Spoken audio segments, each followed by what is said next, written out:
नमस्कार दोस्तों, मैं यतेंद्र मौर्य आपका दोस्त है। एक बार फिर से सॉल्यूशन क्लासेस में आपका स्वागत करता हूं। आइए पेपर नंबर 893 का हम सॉल्यूशन देखते हैं। आइए दोस्तों, पहला सवाल है आइडेंटिफाई द सेगमेंट। हमें उस खंड का चुनाव करना है जिसमें कोई ग्रामेटिकल एरर हो, यानी कोई व्याकरण की गलती हो, हमें उसका चुनाव करना है। जैसे ही कुंट बट हेल्प। दोस्तों, हमें आगे जाने की बिल्कुल ज़रूरत नहीं, क्योंकि हमारा जवाब हमें पहले ही पॉइंट पर मिल चुका है। अब देखें, यहाँ पर ही मेरा एक सब्जेक्ट है, कुड नॉट मेरी एक मॉडल होती है, ठीक है। कुड मेक मेरी मॉडल है, लेकिन यहाँ पर देखिए बट एक कंजंक्शन है। बट एक क्या होता है? कंजंक्शन होता है, ठीक है। तो यहाँ पर कुड जो कि एक वर्ब है, मॉडल है, उसके बाद में तुरंत हमें वर्ब की फर्स्ट फॉर्म चाहिए, ना कि हमें पहले कंजंक्शन चाहिए। तो यहाँ पर होना यूँ चाहिए था कि he could not help but, कुछ यूँ अपना सेंटेंस चलना चाहिए था, ठीक है। तो यानी ये बट वर्ब के फर्स्ट फॉर्म के बाद आना चाहिए था, इसलिए ऑप्शन ए हमारा करेक्ट आंसर हो जाता है। आइए दोस्तों आगे बढ़ते हैं। अगला क्वेश्चन है, वापस से हमें वही ग्रामेटिकल एरर, व्याकरणीय त्रुटि हमें निकालनी है। It was only when they met that they found he has a childish simplicity about him, ठीक है। प्यारे दोस्तों, यहाँ पर देखिए कुछ वर्ड्स है जो हमें पास्ट की तरफ इशारा कर रहे हैं। was, met, found, ठीक है। प्यारे दोस्तों, यहाँ पर ये तीन वर्ड्स है जिसमें was एक हेल्पिंग वर्ब है, met एक सेकेंड फॉर्म है, फाउंड भी एक सेकेंड फॉर्म है, ठीक है। तो इन सेकेंड फॉर्म्स के चलते हमारा यहाँ पर जो हैज़ आया है, ये हैज़ भी हैड में कन्वर्ट हो जाएगा, क्योंकि हैज़ प्रेजेंट की बात करता है तो हैड पास्ट की बात करता है। ठीक इसी प्रकार से यहाँ पर एक वर्ड की तरफ मैं आपका ध्यान आकर्षित करना चाहूँगा। यहाँ पर हम देख सकते हैं चाइल्डिश। प्यारे दोस्तों, चाइल्डिश का मतलब होता है बेवकूफ़ी, मूर्खता जिसे कहते हैं, ठीक है। लेकिन यहाँ पर देखो सिंप्लिसिटी की बात आ रही है, तो हम अगर दोनों वर्ड्स को जोड़कर कहते हैं कि एक बच्चे की जैसी सहजता, सिंप्लिसिटी, मासूमियत जिसे कह सकते हैं। तो प्यारे दोस्तों, यहाँ पर ये चाइल्डिश वर्ड भी ना आकर यहाँ पर चाइल्ड लाइक आना चाहिए था, ठीक है। क्योंकि चाइल्ड लाइक सिंप्लिसिटी मतलब एक बच्चे की तरह मासूमियत, बच्चे की जैसे मासूमियत। लेकिन चाइल्डिश सिंप्लिसिटी इसका मेल नहीं खाता, क्योंकि चाइल्डिश का मतलब बेवकूफ़ी से भरा होता है। इसलिए प्यारे दोस्तों, option B is the correct answer. आगे बढ़ते हैं दोस्तों। अगला है, select the most appropriate option to fill in the blank. यानी दिए गए सेंटेंस में हमें एक उचित प्रपोजिशन सेट करनी है। सेंटेंस चलता है, your tie does not go well dash your shirt, कि आपकी जो टाई है आपके शर्ट के साथ में मैच नहीं करती। तो प्यारे दोस्तों, यहाँ पर ऑप्शन बी उचित आंसर होना चाहिए। क्यों? क्योंकि यहाँ पर अबव का मतलब होता है किसी चीज़ के ऊपर, वर्टिकली ऊपर। फॉर का मतलब होता है एक्सचेंज के लिए, किसी एक के बदले में जब दूसरी चीज़ प्राप्त की जाए वहाँ पे फॉर का यूज़ होगा। ओवर का मतलब क्या हो गया? वर्टिकली ऊपर, माफ़ कीजिएगा। अबव का मतलब होता है किसी निश्चित सीमा से ऊपर। तो यानी शर्ट के साथ में ये टाइम मैच नहीं खाती है, ठीक है। इसलिए यहाँ पर विद का यूज़ होगा। आगे बढ़ते हैं। अगला सवाल, select the most appropriate option to fill in the blank. वापस से हमें वही एक उचित शब्द यहाँ पर में रखना है। The subordinate made a dash remark, यानी उसके अधीनस्थ ने डैश रिमार्क टिप्पणी की अगेंस्ट हिज बॉस, अपने बॉस के खिलाफ, दैट कॉस्ट हिज जॉब, जिससे उसकी जॉब पर बनाई, मतलब उसकी जॉब चली गई। तो प्यारे दोस्तों, अगर किसी व्यक्ति की जॉब चली गई तो कोई अच्छा रिमार्क तो किया नहीं होगा। तो यानी यहाँ पर हम देख सकते हैं ऑप्शन ए हमारा करेक्ट आंसर होना चाहिए। क्यों? क्योंकि डेरोगेटरी का मतलब होता है अपमानजनक, अपमानजनक। ठीक है। और अन्य शब्दों की तरफ भी अगर ध्यान देते हैं तो कॉम्प्लीमेंट्री का मतलब होता है सराहनीय,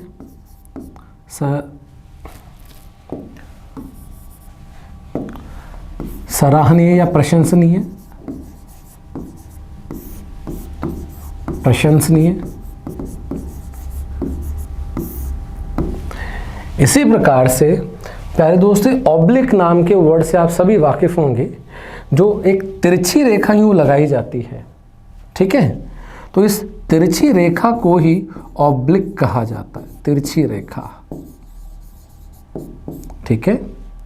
और कंसेंशस, कंसेंशस का मतलब क्या होता है? इसका तात्पर्य होता है कर्तव्यनिष्ठ, कर्तव्यनिष्ठ। एक व्यक्ति जो कि अपनी ड्यूटी को ईमानदारी से निभाता है, वो कर्तव्यनिष्ठ व्यक्ति को कंसेंशस कहा जाता है। इसलिए option A is the right answer. आगे बढ़ते हैं। Next question, select the correct one word substitution. प्यारे दोस्तों, वन वर्ड सब्स्टिट्यूशन है, यानी एक सेंटेंस के लिए हमें एक वर्ड लेना है। आगे देखते हैं। A person who leaves his own country, यानी एक व्यक्ति जो अपना देश छोड़ देता है, in order to go and live in another, यानी किसी दूसरे देश को जाने में और वहाँ रहने के क्रम में। यानी एक व्यक्ति जब अपना देश छोड़कर किसी दूसरे देश में रहने के लिए, बसने के लिए चला जाता है, तो उसे हम कहते हैं एमिग्रांट। ठीक है। यानी कोई व्यक्ति जब अपना देश छोड़कर किसी दूसरे देश में जाकर बसता है, जाकर बसने वाला, वो इमिग्रांट कहलाता है। ठीक है। और प्यारे दोस्तों, इमिग्रांट, इमिग्रांट मतलब जो आकर बसता है, जो अपने देश को छोड़कर आकर बसने वाला जो व्यक्ति होता है, वो इमिग्रांट होता है। ठीक है प्यारे दोस्तों, उसकी स्पेलिंग IMMI होनी चाहिए। ठीक है। क्यों? अब इस ऑप्शन सी का सबसे अच्छा उदाहरण है अदनान सामी, एक पाकिस्तानी रिनोन्ड सिंगर, जिन्होंने कुछ सालों पहले पाकिस्तान को छोड़ दिया और परमानेंट आकर यहाँ इंडिया में बस गए हैं। ठीक है। तो वो इमिग्रांट हो गए हमारे लिए। ठीक है। प्यारे दोस्तों, रिफ्यूजी का मतलब होता है ऐसा व्यक्ति जो कहीं शरण प्राप्त करता है, शरणार्थी जिसे कह सकते हैं। आपने देखा होगा, जब पहले बहुत सालों पहले युद्ध हुआ करते थे, तो एक राजा जब हार जाया करता था तो किसी और राजा के शासन में जाकर वो वहाँ शरण लिया करता था। तो जो शरण लेने वाला राजा होता था वो वहाँ शरणार्थी कहलाता था, रिफ्यूजी कहलाता। एक्सपेट्रिएट, प्यारे दोस्तों यहाँ पर ए भी आना चाहिए था। ठीक है। तो एक्सपेट्रिएट का मतलब होता है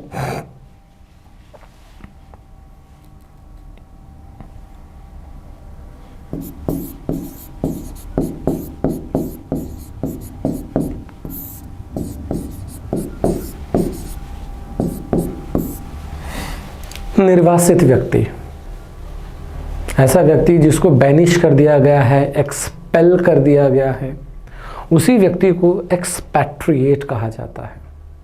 तो प्यारे दोस्तों, इसके लिए option A is the correct answer. आगे बढ़ते हैं। वापस से हमें यहां पर अगले क्वेश्चन में भी वन वर्ड सब्स्टिट्यूशन देना है। लिखा है अ फॉल्स स्पोकन स्टेटमेंट, एक झूठा बोला गया कथन, इंटेंडेड टू डैमेज, जिसका इरादा किसी की रेप्यूटेशन, किसी की इज्जत को नष्ट कर देना होता है। तो उस बोले गए झूठे उस कथन को क्या कहा जाएगा मेरे प्यारे दोस्तों? उस कथन को कहा जाएगा स्लैंडर। क्या कहा जाएगा? स्लैंडर। ठीक है। ऐसा कथन जो कि किसी की प्रतिष्ठा को, किसी की इज्जत को तार तार कर देवे, उसको स्लैंडर कहा जाता है। दोस्तों ध्यान से देखें, यहाँ पर दोनों ही वर्ड हमारे सामने विद्यमान है। स्लेंडर में एक ई भी लिखा हुआ है और स्लैंडर, इसको स्लेंडर बोलेंगे, इसको स्लैंडर बोलेंगे यहाँ पर। तो ए वाला जो होगा वो हमारा आंसर होगा। अन्य शब्दों पे ध्यान देते हैं हम। स्लेंडर ऑप्शन ए में जो लिखा हुआ है, इसका मतलब होता है पतला या छरछरा,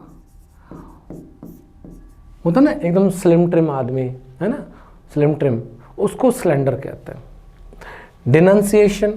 डिनंसिएशन का मतलब भी निंदा ही होता है, लेकिन प्यारे दोस्तों ये निंदा सार्वजनिक निंदा होती है। ये निंदा सार्वजनिक निंदा होती है। आप यहाँ पर बी और सी में अगर अंतर देखेंगे तो ध्यान रहे, सी कहता है किसी व्यक्ति की सिर्फ इज्जत तार तार की जा रही है, वहाँ पर उसकी रेपुटेशन को नुकसान पहुँचाया जा रहा है। लेकिन यहाँ पर बी में देखेंगे तो डिनंसिएशन कहता है कि उसकी इज्जत सार्वजनिक रूप से, उसकी निंदा सार्वजनिक रूप से की जा रही है। ठीक है। और अबेरेशन का मतलब देखें तो अबेरेशन का मतलब होता है ऐसा कार्य जो कि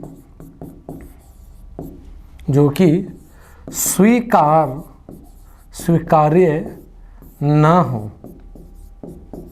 ठीक है। ऐसा कोई भी काम, ठीक है, जो कि अनएक्सेप्टेबल होता है, ठीक है, वो अबेरेशन होता है। तो प्यारे दोस्तों option C is the correct answer for this question. आगे बढ़ते हैं। Select the most appropriate synonym. प्यारे दोस्तों हमें यहाँ सिनोनिम देना है। सिनोनिम मतलब पर्यायवाची। ठीक है।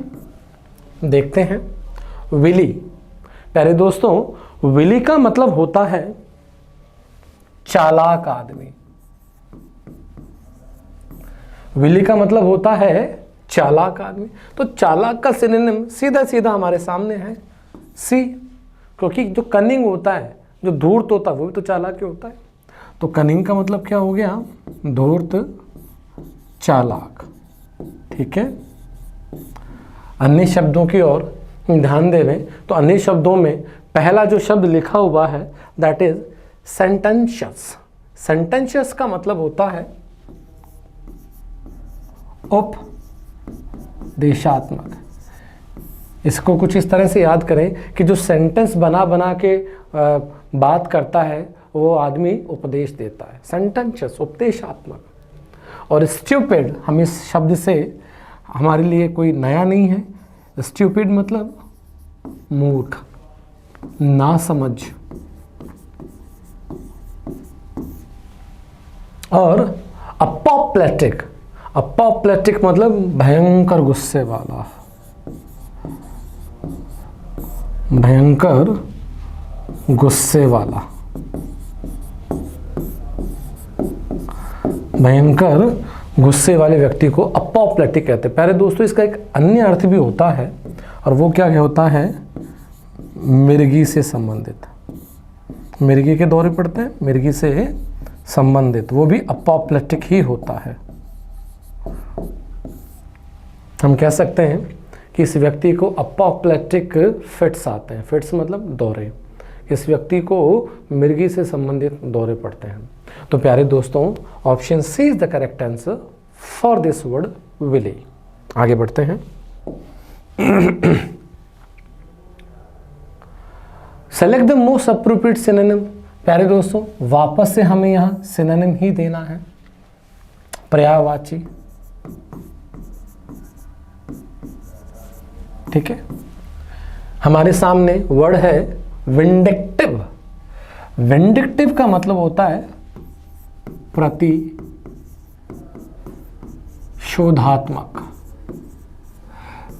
ऐसा व्यक्ति जो कि प्रतिशोध बदला लेने के लिए आतुर होता है, हमेशा रेडी रहता है, विंडिक्टिव, वो प्रतिशोध लेने वाला विंडिक्टिव हो जाता है। अब इसका सिनोनिम हमें देखना है, तो उसका सिनोनिम क्या हो जाएगा? वेंजफुल। हमने एक वर्ड पढ़ा होगा रिवेंज, अवेंज, वो वेंज से ही बना है, ठीक है। तो वेंजफुल का मतलब भी क्या हो गया? वही बदला लेने वाला, प्रतिशोध या बदला लेने वाला, ठीक है। अन्य शब्दों पे ध्यान देते हैं।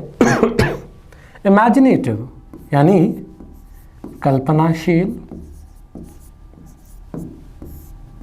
ठीक है। तो इमेजिनेशन से बना है, इमेजिन नाम के वर्ब से बना है इमेजिनेटिव, ठीक है।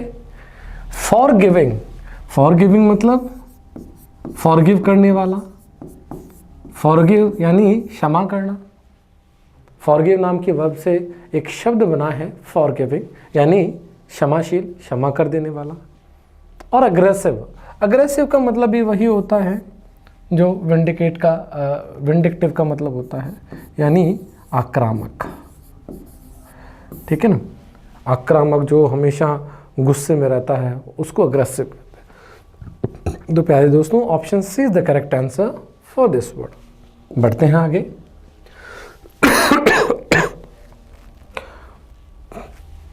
अगला वर्ड है दोस्तों, select the most appropriate antonym. Antonym मतलब हमें यहां पर विलोम शब्द देना है दोस्तों, ठीक है। उल्टा शब्द हमें बताना है। सोफिस्टिकेटेड, सोफिस्टिकेटेड का मतलब होता है सांसारिक, सांसारिक कार्यों का अनुभवी। ऐसा व्यक्ति जिसको संसार के कामकाज का अच्छा अनुभव होता है वो सोफिस्टिकेटेड होता है। अब इसका हमें एंटीनम देखना है, यानी ऐसे व्यक्ति जो कि जिसको कुछ किसी प्रकार की कोई नॉलेज नहीं है, जो बिल्कुल सीधा साधा सा एकदम असभ्य टाइप का है, जिसको संसार की नॉलेज नहीं है, ठीक है। तो वो हो जाएगा अपना बोरिश। बोरिश का मतलब क्या हो गया? हम कह सकते हैं गंवार, या हम कह सकते हैं असभ्य, ठीक है। कि जो कि असभ्य होगा, गंवार होगा, उसको दुनियादारी की समझ नहीं होगी, ठीक है। तो ये इसका एंटीनिम हो गया। अन्य शब्दों के अगर अगर ध्यान देते हैं तो एन्चेंटिंग का मतलब होता है आकर्षक, मंत्रमुग्ध कर देने वाला, आकर्षक, मंत्रमुग्ध कर देने वाला। और ग्लूटनी, कि ग्लूटनी का मतलब होता है पेटूपन, यानी खूब खाना खाने की जो प्रवृत्ति होती है, जो टेंडेंसी होती है, वो ग्लटनी कहलाती है, वो पेटूपन कहलाता है। और ऐसा व्यक्ति जो खूब खाना खाता हो, ठूस ठूस के खाता हो, उस व्यक्ति को ग्लटन कहते हैं। आइए दोस्तों, अगला वर्ड है अपना विंडिकेटेड। विंडिकेट का मतलब होता है प्यारे दोस्तों किसी चीज़ को, किसी व्यक्ति को उचित ठहराना। तो विंडिकेटेड का मतलब क्या हो गया? उचित ठहरा हुआ। तो यहाँ पे ऑप्शन बी हमारे लिए करेक्ट आंसर हो जाएगा। आइए दोस्तों आगे बढ़ते हैं। यहाँ पर देखिए, select the most appropriate antonym. वापस से मैं दोस्तों यहाँ पर एंटीनम पूछा गया है, हमें विलोम शब्द पूछा गया है। डाइवल्ज, प्यारे दोस्तों डाइवल्ज का मतलब होता है रहस्य प्रकट करना, रहस्य प्रकट करना, ठीक है। तो रहस्य प्रकट करने को डाइवल्ज कहते हैं, यानी कोई चीज़ अगर प्रकट की जा रही है, सामने लाई जा रही है, अनवील की जा रही है, तो इसका उल्टा क्या होना चाहिए? कुछ छुपा लेने वाली बात होनी चाहिए। तो डिसम्बल हमारा ये चीज़ हो जाएगा। तो डिसम्बल का मतलब क्या हो जाता है? छुपाना, छिपाना, ठीक है दोस्तों। यहाँ पर भी एक ये छूट गया है। तो ऑप्शन बी हमारा करेक्ट आंसर होना चाहिए। अन्य अगर शब्दों की तरफ ध्यान देते हैं तो अन्य शब्दों में देखिए कॉन्वर्स से शुरू करते हैं। कॉन्वर्स का मतलब होता है जहां वो बिंदु जहां दो रेखाएं मिलती हों, जहां दो रेखाएं मिलती हों उसको कॉन्वर्स करना कहते हैं। ठीक है, पब्लिसाइज का हम सबको पता है, पब्लिसाइज का मतलब होता है प्रचार करना, है ना, किसी बात को, किसी चीज़ को फैला देना, प्रचार करना। और डिसमिनेट का मतलब ही होता है किस चीज़ को फैलाना, प्रचार करना, फैलाना या प्रचार करना।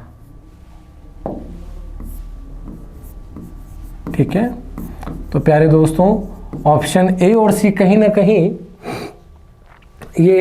ना कहीं इसी के सिनोनिम की तरह प्रतीत होते हैं, तो यहाँ पर ऑप्शन बी हमारा आंसर हो जाएगा। आइए आगे बढ़ते हैं।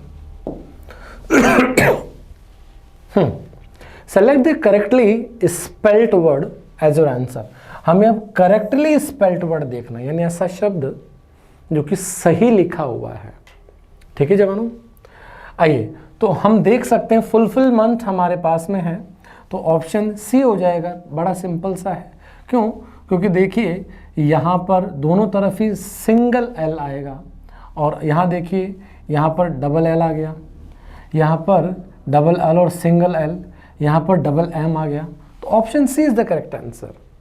ठीक है, आइए आगे बढ़ते हैं। Select the most appropriate meaning of the given idiom, यानी दिए गए मुहावरे का हमें उचित अर्थ देना है। तो हमारा सेंटेंस है, हमारी इडियम है, give somebody a piece of one's mind, है ना, give somebody a piece of one's mind. तो देखते हैं, टू शेयर ऑनेस्ट एडवाइस, यानी किसी से एक ईमानदार सलाह साझा करना, पोलाइटली यानी नम्रता से, ये नहीं होगा। To remind someone of an old promise, किसी को किसी पुरानी प्रॉमिस, पुराने वायदे का याद दिलाना, ये भी नहीं होगा। To explain one's thoughts in great detail, यानी किसी व्यक्ति के द्वारा कोई अपने विचारों को बड़ा करके डिटेल में विस्तार रूप से बताना, ये भी नहीं होगा। तो नो डाउट ऑप्शन डी हमारा आंसर हो जाएगा स्वयं से ही, क्योंकि लिखा है to express one's anger openly and scold someone sharply, यानी अपना गुस्सा सबके सामने जाहिर करना और किसी को बुरी तरह से डांटना। तो option D is the correct answer. आइए आगे बढ़ते हैं। टो द लाइन, यहां पर भी दोस्तों ईडियम है, इसी का हमें एप्रोप्रिएट मीनिंग बताना है। टो द लाइन, दोस्तों आपने देखा होगा जब कभी भी रेड सिग्नल होता है तो पुलिस के मानकों के स्टैंडर्ड के हिसाब से देखें तो जो ज़ीब्रा लाइन होती है उसके आगे एक स्टॉप लाइन होती है, हमें वहीं पर रुकना होता है। ठीक है, तो पुलिस चाहती है कि हम स्टॉप लाइन पर रुक कर वहाँ पर जैसा वो चाहते हैं वैसा हम करें, वो चाहते हैं कि हम वहाँ रुकें। तो दोस्तों कहीं ना कहीं टो द लाइन का मतलब भी वही होगा, क्या होगा? Yes, option C, to follow rules और बिहेव, यानी नियम या किसी के बर्ताव को फॉलो करना एग्जैक्टली एज एक्सपेक्टेड, यानी ठीक उसी तरह से उसका अनुसरण करना नियमों का या किसी के बर्ताव का जैसा कि आशान्वित है, जैसा कि आशा की गई है। ठीक है दोस्तों, तो ऑप्शन सी हमारा करेक्ट आंसर हो जाएगा। To challenge rules whenever necessary, कि जब ज़रूरत पड़े नियमों को चुनौती दे देना, ये नहीं होगा। To refuse to accept authority, किसी का आधिपत्य को स्वीकार करने से मना कर देना, ये भी नहीं होगा। To delay taking an important decision, यानी किसी महत्वपूर्ण निर्णय को लेने में देरी करना, ये भी नहीं होगा। Option C is the correct answer. आइए आगे बढ़ते हैं। Select the most appropriate option to replace the underlined segment in the given sentence if there is no need to do so choose no improvement. प्यारे दोस्तों, हाँ जी क्षमा करें, यहाँ पर अंडरलाइन नहीं था। हाँ, तो यानी सेंटेंस कहा जा रहा है, हमें निर्देश है कि दिए गए सेंटेंस में अंडरलाइन किए गए भाग को, खंड को हमें उचित भाग के साथ रिप्लेस करना है। अगर ऐसा नहीं है, किसी रिप्लेसमेंट की जरूरत नहीं है, तो हमें नो इम्प्रूवमेंट को सिलेक्ट करना है। आइए देखते हैं। He apologised of his behaviour after realising how rude he had been, कि उसने माफ़ी मांगी अपने बर्ताव के लिए आफ्टर रियलाइजिंग, यह महसूस होने के बाद कि वो कितना रूड था वो, ठीक है, कितना रूक्ष था वो। तो प्यारे दोस्तों, अपोलोजाइज के बाद में ऑफ ना कर अपोलोजाइज्ड फॉर होता है, ठीक है। तो आइए आगे बढ़ते हैं। Option C is the correct answer. हाँ जी, select the most appropriate option to replace the underlined segment. प्यारे दोस्तों, वापस से हमें जो अंडरलाइंड सेगमेंट है उसको रिप्लेस करना है यदि ज़रूरत है तो, और अगर नहीं है तो नो इम्प्रूवमेंट का चयन करना है। Dumbfounded by that accusation he could offer no serious defence, ठीक है, कि डम्फाउंड, अपने दोषारोपण के प्रति डम्फाउंड पाए जाने पर, मतलब कुछ भी बोलने जैसा नहीं पाए जाने पर, he could offer no serious defence, यानी कोई भी सशक्त डिफेंस वो बचाव अपना नहीं रख सका। तो प्यारे दोस्तों, क्या डिफेंस करेक्ट होता है? क्या डिफेंस निश्चित होता है? क्या डिफेंस भयंकर होता है? दोस्तों, डिफेंस सीरियस ही होता है, यानी गंभीर डिफेंस, सशक्त डिफेंस।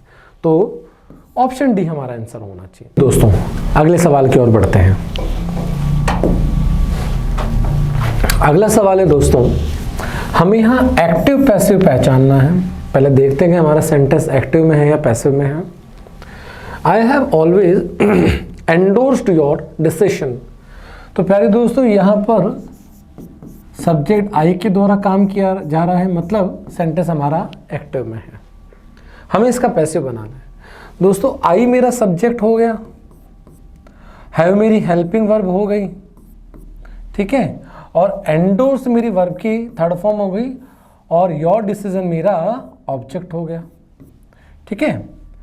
तो यानी हम सबको पता है कि जब एक्टिव से पैसिव बनाया जाता है तो जो सब्जेक्ट होता है वो ऑब्जेक्ट होता है वो सब्जेक्ट के रूप में आगे लाया जाता है। तो योर डिसीजन, अब डिसीजन आगे आ रहा है, माफ करें, इसको यहाँ डिसीजंस करना पड़ेगा। तो यहाँ डिसीजंस है, यानी हमें डिसीजंस को आगे लाना पड़ेगा। योर डिसीजन, अब हैव के साथ थर्ड फॉर्म लगी है, मतलब हैव बीन में कन्वर्ट होना चाहिए, ठीक है। तो आर के कारण ऑप्शन ए तो खत्म हो गया, वर आने के कारण बी भी फिनिश हो गया, ठीक है। और यहाँ पर देखें डिसीजंस के बाद में हैज लगा है, इसलिए डी भी खत्म हो जाता है। ऑप्शन सी हमारा राइट हो जाता है। Your decisions have always been endorsed by me. तो option C is the correct answer. आगे बढ़ते हैं। Select the most appropriate direct and indirect form of the given sentence. प्यारे दोस्तों, हमें यहां पर ये डायरेक्ट में दिया गया है, ठीक है, और हमें इसका इनडायरेक्ट बनाना है। ही सेड बी क्वाइट, उसने कहा चुप रहो, and listen to my words, मेरे शब्दों को सुनो, मुझे सुनो। दोस्तों, यहां पर बी मतलब वर्ब की फर्स्ट फॉर्म, ठीक है। यदि वर्ब की फर्स्ट फॉर्म से आपका रिपोर्टेड स्पीच स्टार्ट होता है, इसका मतलब है आज्ञार्थक सेंटेंसेस है, इंपेरेटिव सेंटेंसेस है।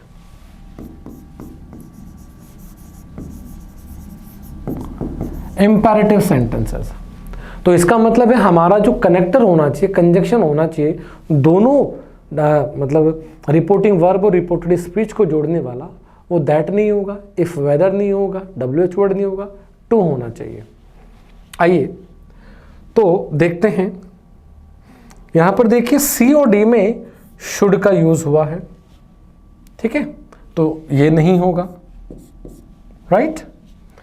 He urged them and said be quiet, यहां पर देखिए सेड के बाद में डायरेक्ट बी आ गया, कंजंक्शन से जोड़ा ही नहीं, टू का इस्तेमाल ही नहीं हुआ, यानी ऑप्शन बी भी कट हो गया। तो option A is the correct answer. He urged them to be. यहां पर ये जो टू है दोस्तों, ये टू हमारा कंजंक्शन का काम कर रहा है इन दोनों वाक्यों को जोड़ने के लिए, इसलिए option A is the correct answer. आगे बढ़ते हैं। Select the incorrectly spelled word. दोस्तों इनकरेक्ट वर्ड देखना है हमें, ठीक है। स्क्रूटनाइजिंग, स्क्रूटिनाइज, सेरिब्रल, विड्रॉल और आर्बिट्रेरी, ठीक है। तो प्यारे दोस्तों हम देख सकते हैं सारी यहां पर ये स्क्रूटनाइज ये भी ठीक है, जिसका मतलब जांचना होता है, सेरेब्रल ये भी ठीक है, आर्बिट्रेरी ये भी ठीक है। हम देख सकते हैं विड्रॉल में W के बाद A नहीं लिखा हुआ, स्पेलिंग होनी चाहिए हमारी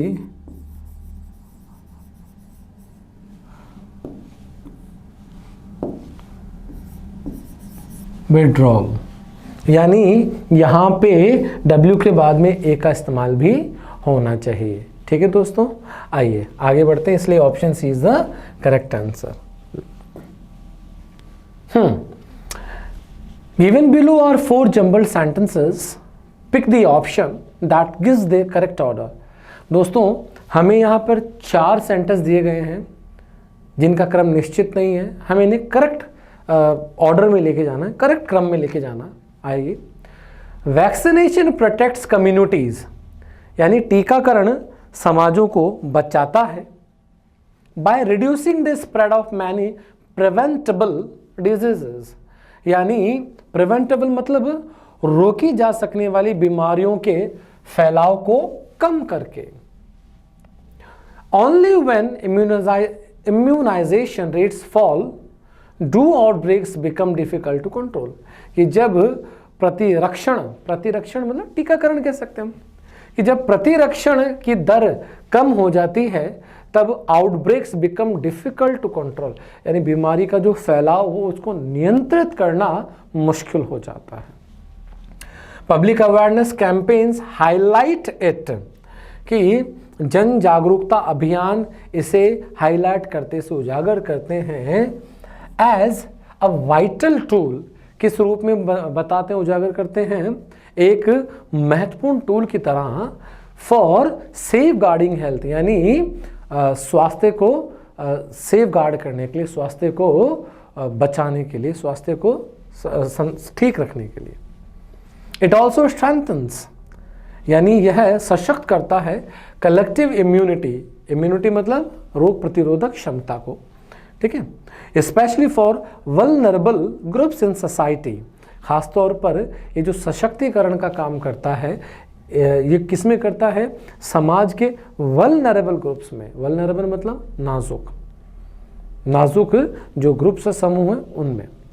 तो प्यारे दोस्तों यहाँ पर देखो सारी बात किसकी हो रही है, वैक्सीनाइजेशन की हो रही है, वैक्सीनेशन की हो रही है, ठीक है। तो यानी सबसे पहला आपका जो होना चाहिए ऑप्शन मतलब पॉइंट पी वो नंबर 1 पे आना चाहिए, यानी जहां पर पी होगा वही हमारा आंसर होगा।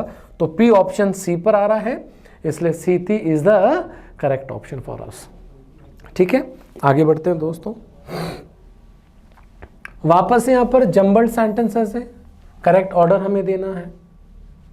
It had been umpteen years since I last met my childhood friend James Usher, यानी काफ़ी समय हो गया था कि मैं मेरे बचपन के दोस्त जेम्स अशर से मिले हुए। Let one gloomy autumn evening, एक दिन ऑटम इवनिंग यानी पतझड़ की एक शाम को, I was riding through a lonely and desolate region, मैं एक निर्जन स्थान से गुजर रहा था, राइड कर रहा था। Only when I drew closer, जब मैं इसके निकट आया, डिड आई रियलाइज इट, मैंने महसूस किया, it was the ancestral mention of the ushers, ancestral मतलब पूर्वजों का, कि ये अशर्स का जो उसके दोस्त का सरनेम है, उनका ये पूर्वजों का एक महलनुमा घर था, मैंशन था। Suddenly through the thickening mist, mist का मतलब होता है धुंध।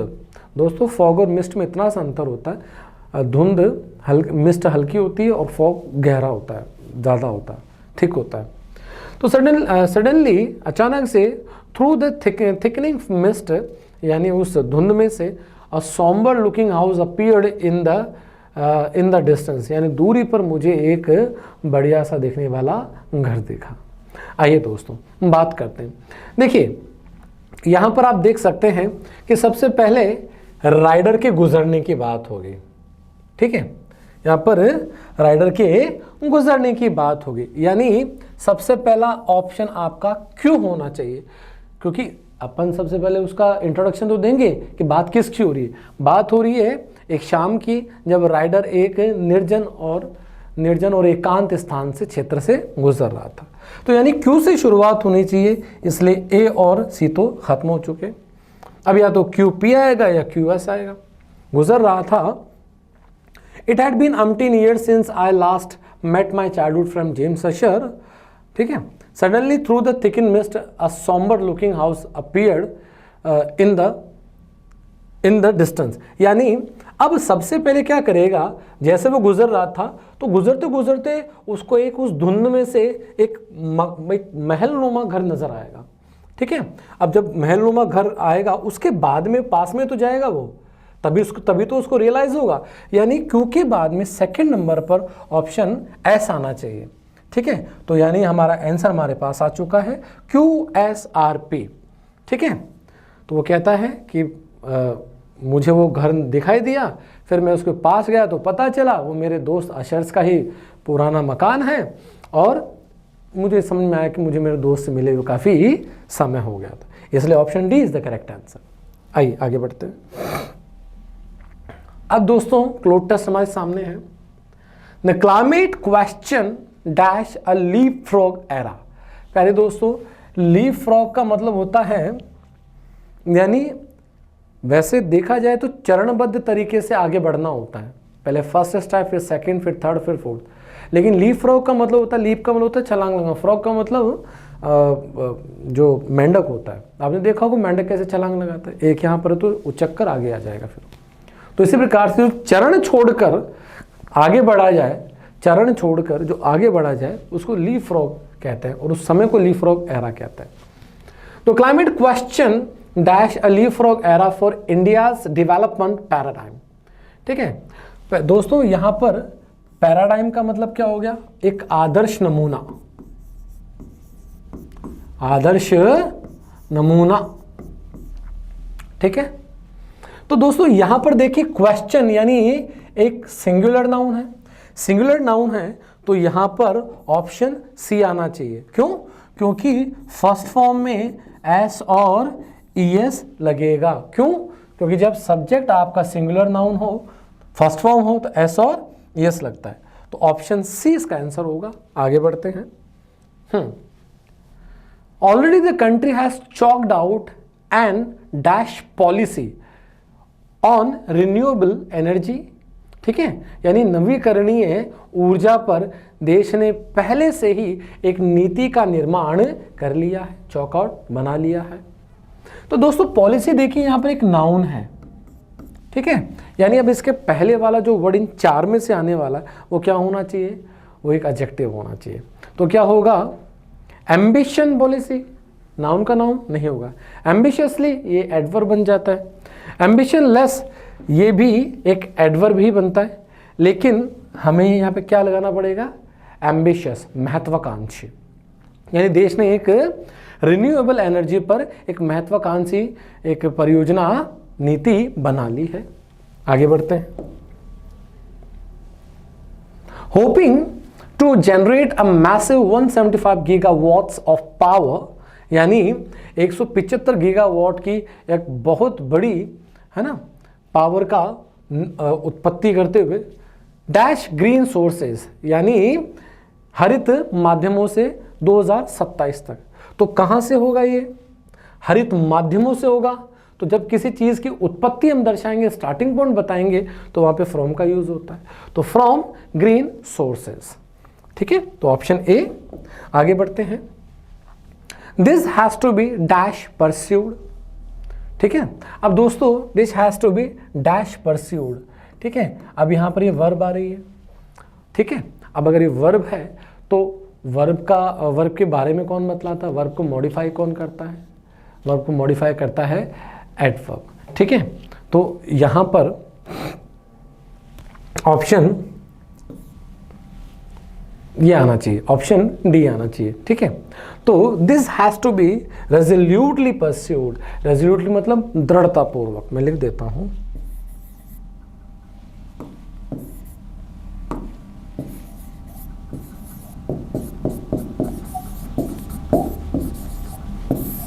किसको दृढ़तापूर्वक किया जाना चाहिए, ब्रेकिंग डाउन द बैरियर्स यानी उन बाधाओं को तोड़ते हुए to wider dash of rooftop solar energy, जो कि सोलर एनर्जी के राह में आने वाली बाधाओं को तोड़ते हुए इसको दृढ़तापूर्वक किया जाना चाहिए, ठीक है।